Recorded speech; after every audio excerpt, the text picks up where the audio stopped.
Halo guys, welcome back again to my channel bersama saya Hansen di sini dan seperti biasanya setiap harinya saya akan buatkan video seputar cryptocurrency. Apa kabar kalian hari ini semuanya? Semoga dalam keadaan yang baik-baik saja. Teman-teman, Bitcoin kembali mendapatkan pullback setelah kemarin sempat menyentuh kembali ke area 59.000 dolar.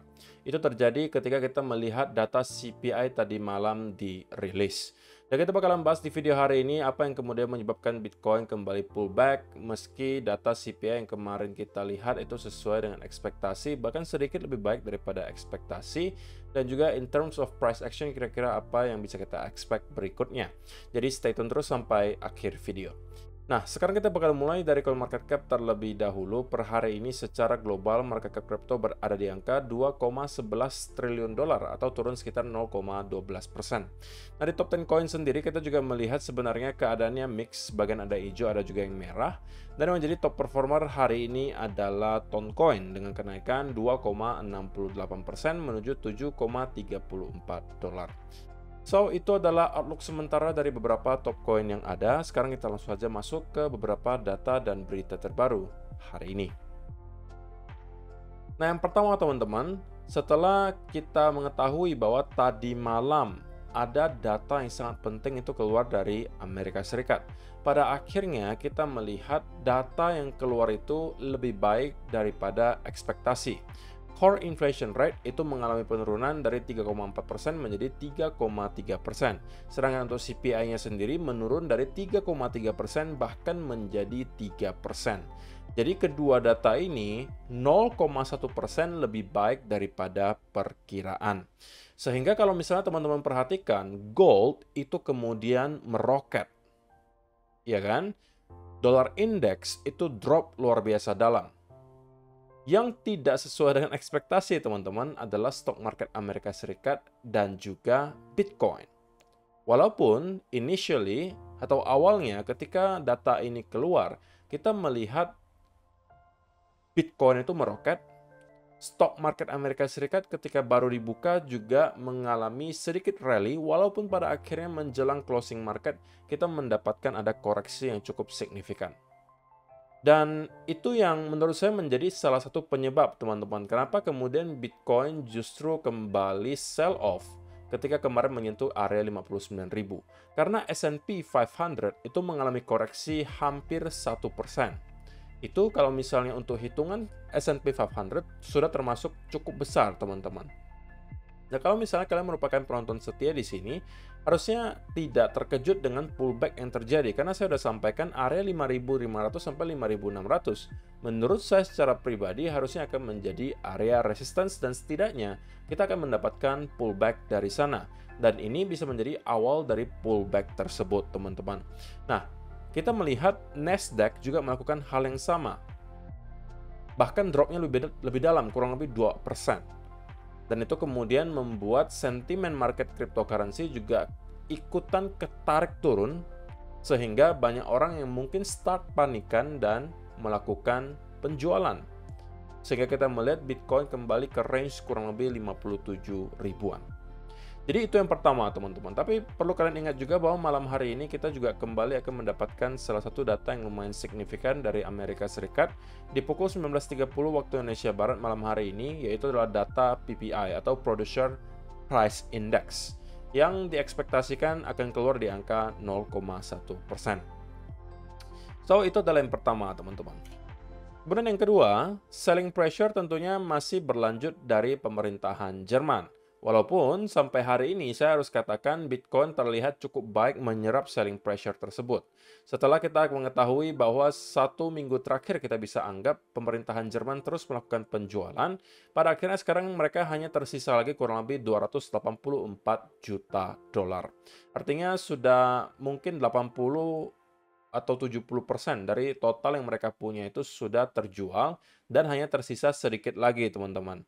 Dan kalau memang mereka mau jualan, angka 284 juta di sini menurut saya tidak akan memberikan dampak yang terlalu signifikan lagi. Nah, tetapi memang kita nggak tahu apakah dari Mt. Gox itu selling pressure-nya masih akan besar atau tidak. Tapi untuk sementara yang kita tahu in terms of price action, Bitcoin masih bertahan dengan cukup baik di area range 57.000 dolar. Dan sebagai perspektif, teman-teman, kalau misalnya kalian merupakan holder Bitcoin, kalau kalian punya satu aja Bitcoin, maka kalian berpotensi masuk ke 0,26% dari jumlah populasi dunia yang bakalan bisa mempunyai satu Bitcoin. Oke, perhitungannya seperti apa? Ini asumsinya adalah kalau masing-masing hanya membeli satu Bitcoin ya, maka hanya ada 0,26% dari jumlah populasi di seluruh dunia yang bisa mempunyai satu Bitcoin. Karena kan kita global population sekarang 8,1 miliar orang ya teman-teman, dan sedangkan total supply Bitcoin itu maksimum hanya di angka 21 juta Bitcoin.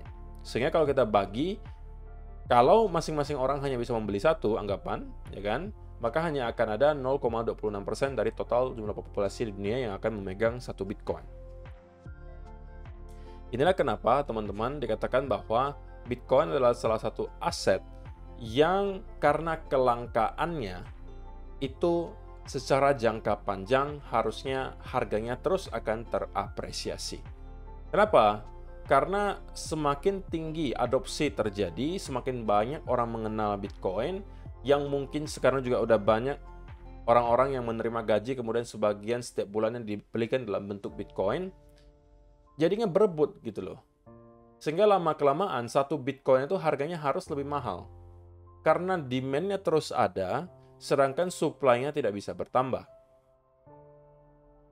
Gitu ya. Jadi itulah kenapa teman-teman sudah mulai banyak orang sekarang juga convert ke tabungannya ke dalam bentuk Bitcoin. Walaupun mungkin tidak semua, gitu ya, tetapi sudah ada yang merasa bahwa Bitcoin adalah justru tabungan jangka panjang yang lebih baik daripada kalau misalnya kita taruh di bank.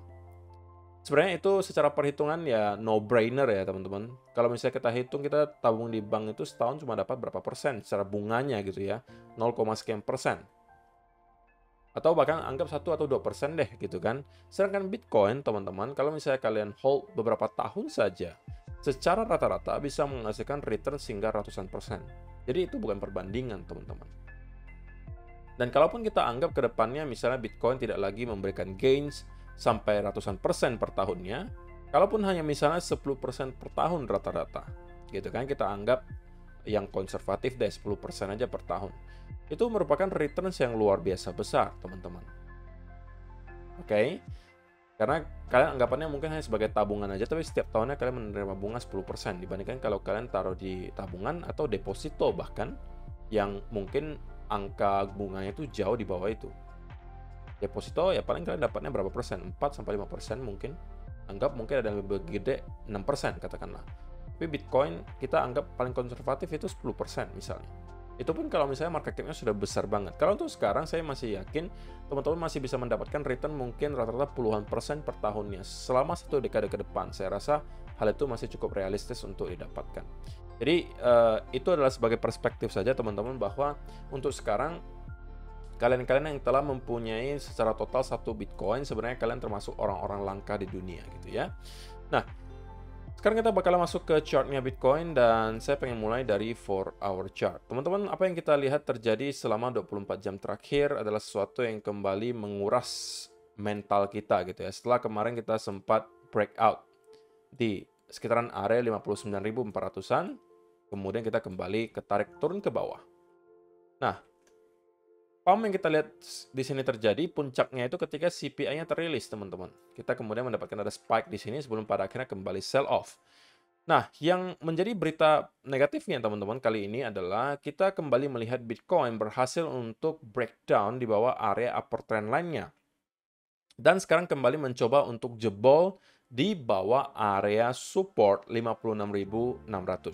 Nah, kalau misalnya kita sampai berhasil closing 4-hour candle di bawah area 56.600, seperti yang saya sampaikan juga di video kemarin, maka saya akan asumsikan bahwa breakout yang kita lihat di sini merupakan sebuah fake out.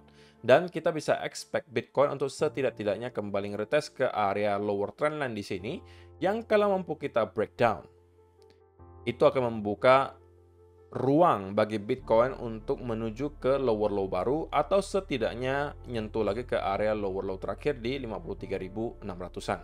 Kalau kita breakdown, maka 52 sampai 50.000 dolar akan menjadi target berikutnya yang bakalan dicapai. Jadi harapannya teman-teman adalah dalam beberapa jam ke depan kita bisa melihat ada buying pressure start masuk ke Bitcoin ya. Karena kita sudah start untuk kehilangan beberapa levels. Yang pertama adalah levels trendline di sini yang harusnya merupakan area support. Sekarang level kedua 56.600 adalah merupakan tahanan terakhir menurut saya. Kalau misalnya ini mampu kita break dan juga kita break di bawah lower trend line, maka kita akan kemungkinan nyampe lagi ke sekitaran area 53.500. Dan kalau itu mampu kita jebol, kita bakalan menuju ke area 52.000 sampai 50.000 dolar. Yang kemungkinan besar juga akan provide major support. Gitu ya. Sehingga untuk time frame kecil teman-teman, kalau misalnya kalian sempat masuk ke setup apapun kemarin di sekitaran area range di sini, maka mungkin kalian sudah ada yang keluar dalam keadaan break even. Nah, kalau misalnya kalian sudah keluar, saya tidak kembali menyarankan kalian untuk masuk. Karena untuk sementara kita masih berada di gray area menurut saya, dan ini sangat tidak worth it untuk kita coba-coba ambil setupnya, karena menurut saya sangat nggak rapi gitu. Nah, kemarin beberapa hari yang lalu seingat saya sudah sampaikan juga bahwa ketika kita nyampe nanti ke area 60.000 dolar, ini justru akan menjadi area di mana teman-teman yang menanti peluang untuk short untuk mungkin bisa start mencari setup. Tapi pada akhirnya memang kita tidak sampai ke area tersebut gitu ya. Kita hanya sampai ke sekitaran area 59.400 dan rupanya dari sana memang sudah ada selling pressure yang cukup besar. Dan pada akhirnya kita mendapatkan ada sell off di sini. Jadi sekali lagi harapan terakhirnya bagi para bulls adalah sekitaran area 56.600 di sini, yang kalau misalnya di 4 hour candle kita sudah jebol, maka itu akan menjadi sesuatu yang mengindikasikan bahwa para bears sekarang kembali mendominasi. Nah, kita bisa expect bahwa Bitcoin akan kembali ke area 55.600-an sebagai area lower trendline di sini, atau bahkan break dan menuju ke area lower low yang baru. Jadi saya rasa untuk sementara itu aja yang perlu saya sampaikan ke kalian secara price action teman-teman. In the short term belum ada setup yang menurut saya bisa dimanfaatkan selain kita mungkin harus menunggu Bitcoin kembali ke beberapa area key levels. Baru dari sana kita bisa coba lagi mencari setup gitu ya. Kalau katakanlah kalian masih mau mencari peluang untuk scalping long, maka setidaknya kalian mungkin bisa menunggu ke area lower trendline di 55 ribuan di sini. Kalau misalnya kita membentuk ada reversal pattern di sana, itu mungkin masih bisa kalian manfaatkan. Kalau misalnya tidak, ya jangan masuk teman-teman. Oke? So itu aja sih untuk video hari ini. Semoga bermanfaat untuk kalian semua teman-teman. Intinya untuk hari ini adalah buy saya kembali ke arah netral. Setelah kemarin masih bullish di sini, sekarang sudah cenderung ke arah netral. Oke? Dan kita harus melihat clue berikutnya dari market, baru kita bisa mungkin melihat setup yang probabilitasnya lebih besar berikutnya itu apa. Tapi untuk sementara belum ada, kita masih di gray area. So salah satu hal yang paling proper untuk saya lakukan sekarang adalah mungkin wait and see terlebih dahulu. Itu aja, see you in the next video, bye bye.